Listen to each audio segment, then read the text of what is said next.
What's up, heroes? It's Dr. Zano. Have a very special vlog for you today. It's when I did a keynote at the Wealth Factory Summit. What I want to share with you guys is when I started to get my money philosophy right, it was able to change my life, to be able to do things like this for you guys and to really give me a life of freedom. So I want you to check it out. Any comments below, I'll be happy to answer any questions on that, and just enjoy. Have a great holiday.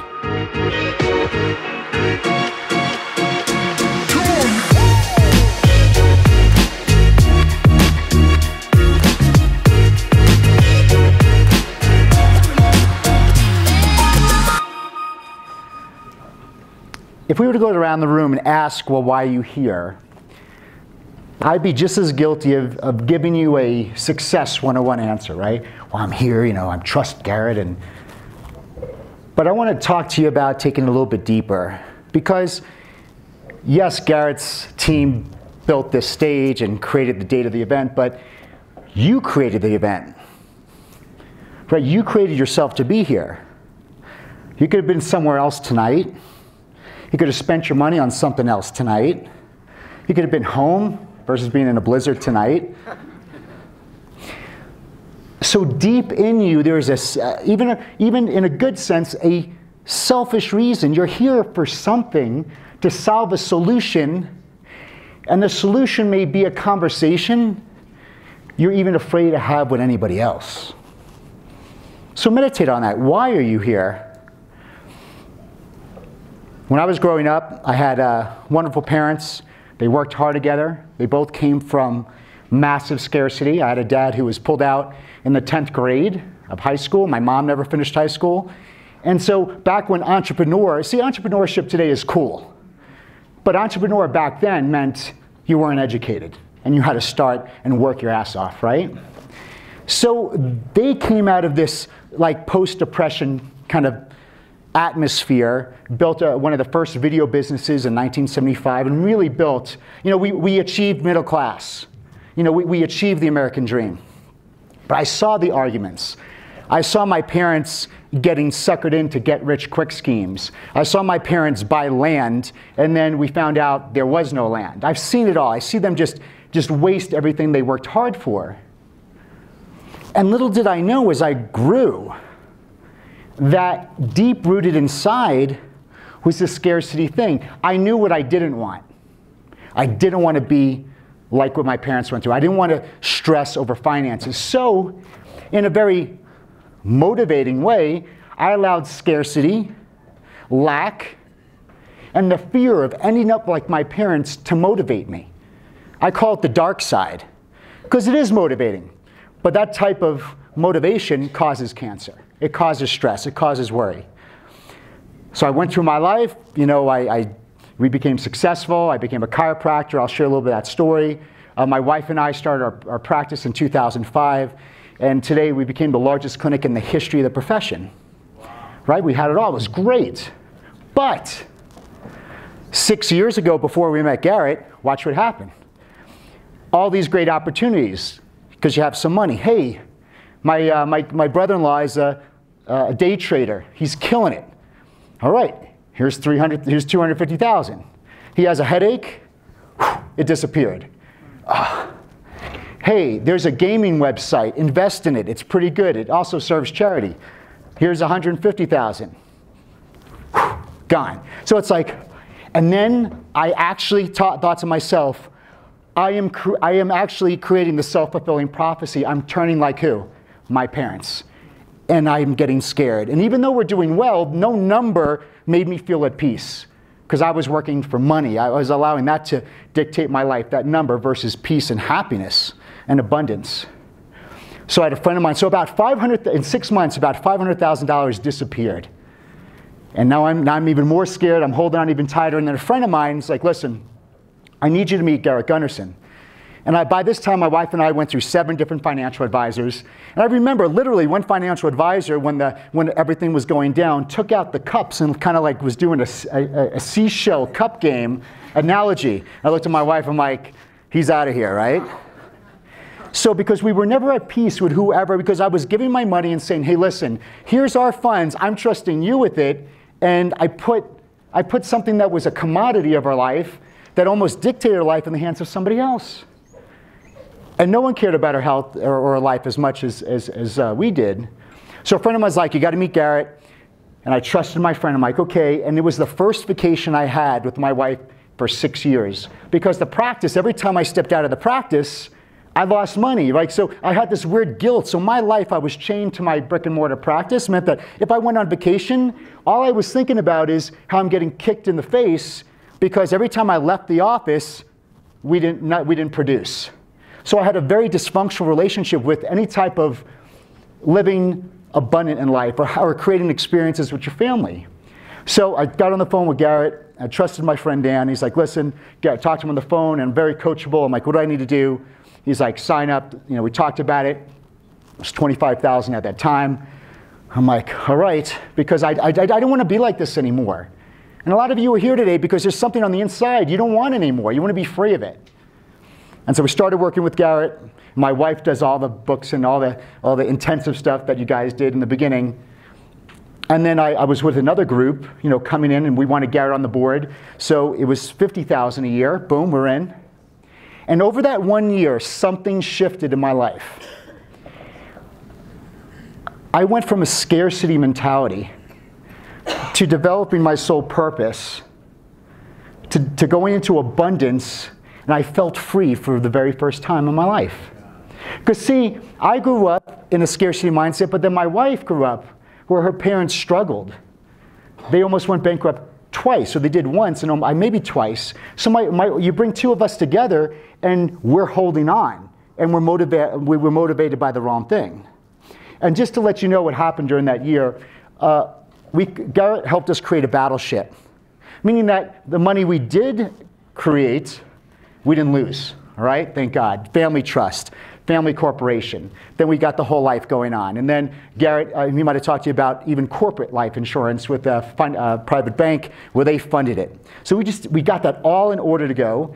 And if you have any questions on the tactical stuff, ask any one of the accredited team. You guys are listening. You have full transparency. My file is open to you. So if you want to know anything, including the numbers, including our results, just ask the accredited team. They'll definitely help you out with that. But I'm here to tell you something that goes beyond what was the profits and losses. I want to go over something that is truly heroic in the purpose and journey of your life. Because what happens, there's 6 things or 6 main fears that destroy your ability to think and create as a human being the way you were created to. And these 6 things are this. You may want to write them down and then analyze them in your life. And I'll relate everything. Number 1, the biggest fear that will paralyze your individual thinking, which is your hero, your creative thinking, your inspiration, your enthusiasm, is scarcity and poverty mindset. Number 1, it blinds you of the fact to even move forward. Number 2 is ill health. When you're sick, when your health is suffering, it takes away the ability to move forward. You become scarce.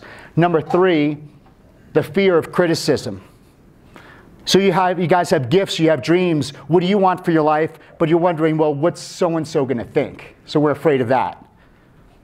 And that leads into number 4, the fear of losing love of a loved one. How many of you have your degree or have your education just because mom or dad wanted you to? Or maybe your peers wanted you to. So here we went through life living out other people's values and dreams for us. And maybe we never got to the point in our lives to say, this is what I want to do. Number 5 is the fear of old age. And how does this relate to this room? Because maybe we are getting older. And we're thinking, do I have security in my future? Am I going to have a future? Will I have enough to be able to enjoy life? You know, do I have enough to actually, be able to give back to my family and continue going strong as I age? Do I have enough, right? So there's that fear. And because of that fear, we shrink. And number 6 fear is fear of death. When you die, I think deep down we're fearing, what's going to happen to my legacy? What is the legacy I can leave to my kids, to my family, to the world? But also when it comes to fear of death, deep down you're probably thinking, am I going to regret? Am I going to regret that I didn't do something? I didn't go for it. Am I going to regret that I did live in fear? Nursing homes are filled with regret. So how did this help that? Well, number one, when we take care of scarcity and go into an abundant mindset, it clears that fear. And when you clear fear, what happens? You get to actually communicate with who you really are and always were created to be. You know, health. Well, when you see your health as your greatest asset, you're the investment, so of course your Whole Foods bill is going to be through the roof, because you're worth it. Now, fear of criticism, fear of lack of love. Well, you work through that, because you hang around great people who encourage you and show you what you can be. Fear of old age. I got the plan. Thank God for these guys. We have a plan, and we feel really comfortable and secure. So comfortable that we know we can launch and go forward and not have to worry about stress later on, because there will always be enough. And then fear of death. I know that at 41, who knows how much time or how much time we have, but I know that we all know we're going to die. So why don't I use that money, which I don't see money as something I work for. Money, I am now the master of my money, and money I see as potential. So money in the bank means nothing to me. But when I could take that money and pour it into the world, pour it into my sole purpose, bet on myself, and help as many people as possible, I could really make an impact and legacy in the world. And then also, with the whole life and all that other stuff, my wife could easily have a hit on me and be very excited about that. So there's no fear. I have no guilt. I have no fear of growing old. I have no fear of if something happens tomorrow, I know my family is taken care of. But I'm doing things today in the present that ensures a legacy.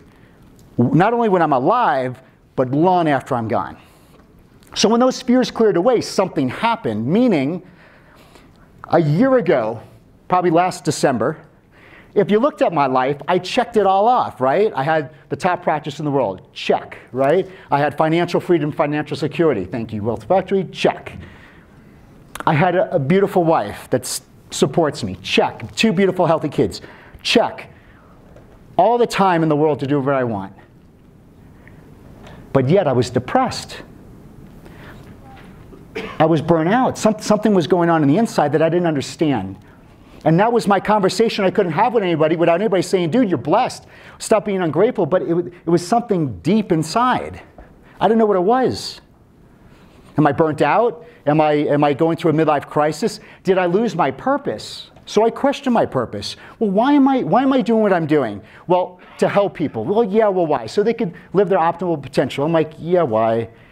And then the depression, the low-level depression or conversation started getting deeper and harder. And I found myself becoming disengaged and numb at work with my patients. Then I started becoming disengaged and numb at home. And I remember I was sitting in my office, and I heard Justice in the other room.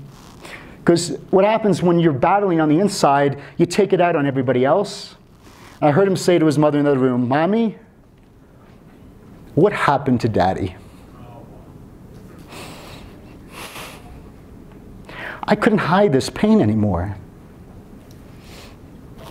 So in just one last attempt, I just said, why am I doing this? And this is what came out of me. It just came out. It said, because I wanted to make a difference, all right? I wanted to be admired for achieving great things on this planet and doing something in the world that has never been done before. That's why. And as selfish as that sounded, that was the first time in that moment I felt the calluses of my heart fall away, and it felt so right. And I took out my phone and I typed in admiration, contribution, achievement, and I hit search, and I'm going through the Google and seeing what, because I want to understand what those words meant. And I saw a definition, I saw a word that changed my life forever, but it reminded me of who I was and who all of you are, and the definition in the word was hero. The definition of hero is one who is admired or idealized for outrageous achievement, courage, contribution, and nobility. And when I looked at that, I was like, oh my God, that's like my purpose statement right there. And in that moment, I was awakened to the fact, and I was reminded that that was the theme my entire life growing up. It was the signpost of my life. Because when I was younger, I was the kid who wore the superhero pajamas all day long, all the time. I worked out to look like a superhero. I won Mr. America and I won Mr. Universe to have a superhero title. I also beat a life-threatening terminal disease uncurable, called ulcerative colitis. And then later on, I became a doctor to what? Go save lives. I had the achievement part. I had the contribution part, but I didn't have the courage. I didn't have the courage to become and change and go after who I was always created and destined to be. Because through my life and through the journey of trying to check off the boxes, I had taken on a secret identity, a less than watered down version of our truth and who we were created to be. See, for me to make an impact in the world and to extend my reach and to be a life changer, world changer, and just to contribute even outside the health and wellness field, see, I found my identity in only what I did. So my job was my identity as the doctor. So for me to extend my reach to the world, it meant me having to step out of my lane. And if I stepped out of my lane, it meant that I what? Lost my identity. So I just got scared, I shrunk, and I mourned. The day you realize you're living half your potential, therefore you're just living a half a life, the other half of your potential and life that you could be and should be and worthy of being will torment you forever. I was never depressed. I was never burnt out. I was never ungrateful. I realized the problem. I felt that way because I was grieving my potential that entire time. So I chose to embrace the hero who I really was and put off that secret identity. And I want to take this message to the world through speaking, my vehicle, and through video and doing vlogs, and through having now courses with taking people to the hero and masterminds, $10,000 masterminds, coaching people through a process. And the feedback's been amazing. People are writing me and they have found the courage, once again, by pursuing careers according to their purpose. They found the courage to heal and restore their family as it did mine. And they have a new sense of courage because they have this new sense of energy and hope because they gave themselves permission to become the hero and to allow themselves to be set free and express who they always created to be. And anybody could defeat that secret identity and allow their hero to rise through 4 main pillars. And I'll just go over brief parts of it. The number 1 pillar is this: embrace the hero mindset. Embrace the hero mindset. And out of the hours I could talk about it, I just want to go over one concept, and it's this one. It starts with this statement. A hero is not a perfectionist. A hero is what I call, write this word down, I made it up, a potentialist. A potentialist. I used to say, well, I'm a perfectionist, but deep down, you know what it was? Me hiding behind excuses not to move forward. Because I was trying to make everything what? Perfect. A potentialist is a person who does the best they can with what they got in the moment they have it.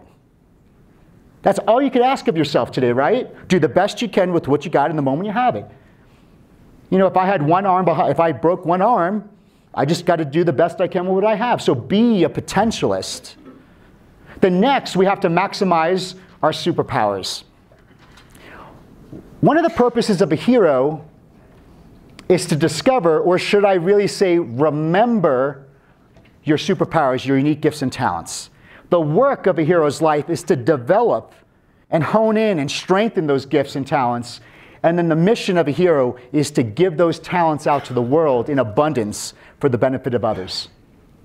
And in this room, see, if I give money and pride and ego to a gambler, to a drug addict, to a person with a bad heart, it enhances that. But if I give money, a little bit of pride, which means you have satisfaction in what you do, and a little bit of ego, which you have a little self-confidence that your message is important, if I give that to this room with the heart that you have, I have a room full of heroes. It enhances who you really always wanted to be. Because we know in scarcity, you can't serve, you can't give, you can't help. You can't walk by someone with that intuition and want to help them and give. You deserve to be in your full heroic expression. Find your superpowers. And then we need to choose our vehicle of influence. Everybody has a vehicle of influence to serve the world. So what is that? Batman had the what? Batmobile, right? Wonder Woman had the jet. Well, what is your vehicle of influence? For some of you, it may be speaking. Now, it could be one-to-many, or maybe you're really good one-to-one. It could be writing. Maybe you're an amazing blogger, writer, author, books. For some of you, you're great interviewers. You would be great on podcasts or speaking interviews or speaking sections. And today we have so many platforms, so you don't have to be a speaker. Don't judge yourself by others. What is your vehicle? And that's how you basically get your message out to the world. Find it. Choose that vehicle. And the fourth pillar, because I realize it's like, okay, Dr. Z, and I'm going through this with you, okay, I embrace my hero mindset. I know who I am. I know what I'm created to do. Here's my superpowers, and this is my vehicle, speaking and video. But how am I going to make a living off of something I truly love and was always a part of me? How can I give, how can I bring myself, how can I be the value to the world? So the fourth pillar is you monetize your message for the survival of your legacy. Monetize your message for the survival of your legacy. And the concept I want to bring up to you guys is something called fears and fogs. And it's the only things that hold you from becoming your true, authentic self, such as this. When you have that passion, you want to do something, automatically we have the vision, but then the fears and the fog show up.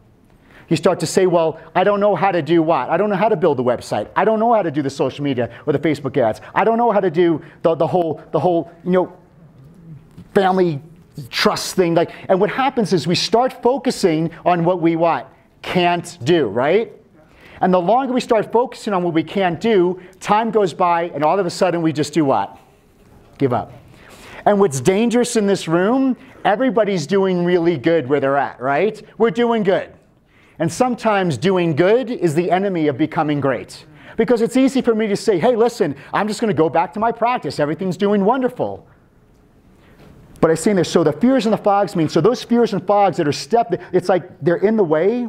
What you do is you hire out other superheroes. So I find the superhero. Garrett's my superhero in the area of finances and his accredited team. I hire them out. So what do? We'll take that fear away from you. And a Facebook team guy, I know someone really good. Yep, that's my superhero. That's my special power. They take it away. So I hired out all my fears, all my fogs, because they have so much experience. We can't go, when I talk to Garrett, every time I get off the phone, I'm like, there's no way I could have went on Google and figured that out.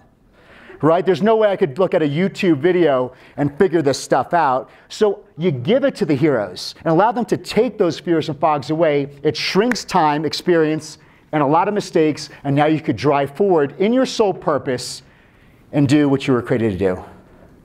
And then when you make a decision to do something, don't stop there. When you make that decision, choose to make that decision work for you. That's a whole separate thing. Because sometimes when you choose to make it work, listen, I didn't understand everything.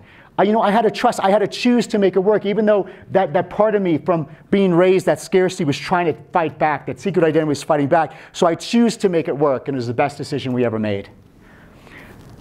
I'm no longer just Dr. Zana. My identity is no longer in what I did. I am the hero. For those who are sleepwalking through life, living their secret identity, I exist to wake them up and reconnect them with their greatness and their genius and their buried hero. And for those of you that are awake, I provide a powerful, inspirational experience to help you further develop your unique gifts, talents, and superpowers so you could maximize your influence, so you could go serve and wake up others at an even higher level.